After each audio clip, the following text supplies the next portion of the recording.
John, first of all, what was he like? So you had a 5-hour conversation, and it was quite in-depth. It was a 5-hour conversation where he sketched out really his plan for the kingdom. He has this obsession about moving the Saudi economy away from oil and basing it around something new. And this $2 trillion fund into which Aramco will go is an amazing thing. If you think about it, it's enough to buy Google, Microsoft, the Alphabet, the whole lot of them, but Warren Buffett. All those things could go into one thing, and they'd still have change to spare. And into that fund is going to go Aramco. They've already got SABIC inside it, the industrial arm.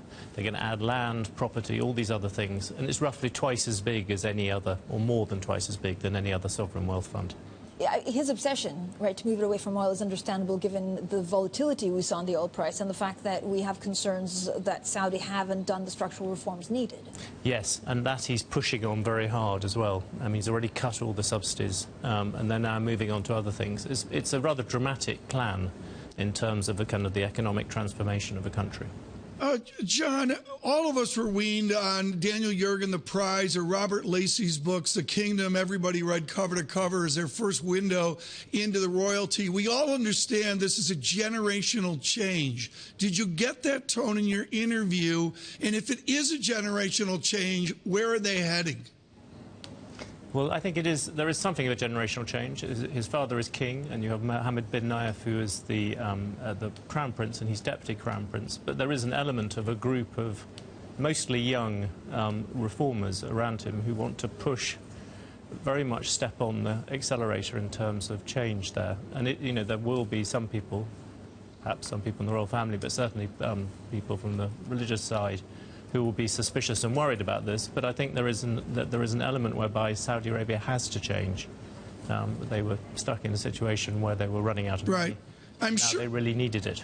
I'm sure you were briefed, John, by Riyad Hamad and John Freyer and our teams on the oil dynamics of the Middle East. What is the level of desperation in Saudi Arabia about the funding of those domestic responsibilities and having enough in the bank as they've had for generations? What's the level of sweat in Riyadh?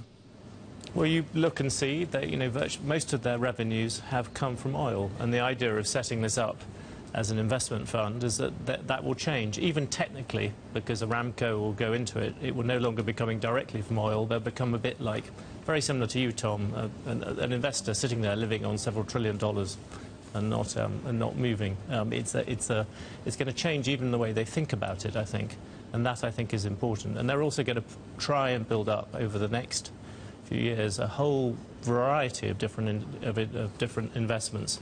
And even if you look at Saudi Aramco, the aim there is very much to go from just being a producer of the oil, it's by far the biggest producer of oil in the world, to becoming the world's biggest refiner. They've already got that very clearly in their sights. They refine about 5 billion barrels a day at the moment. They want to push that up to 8 million, 10 million.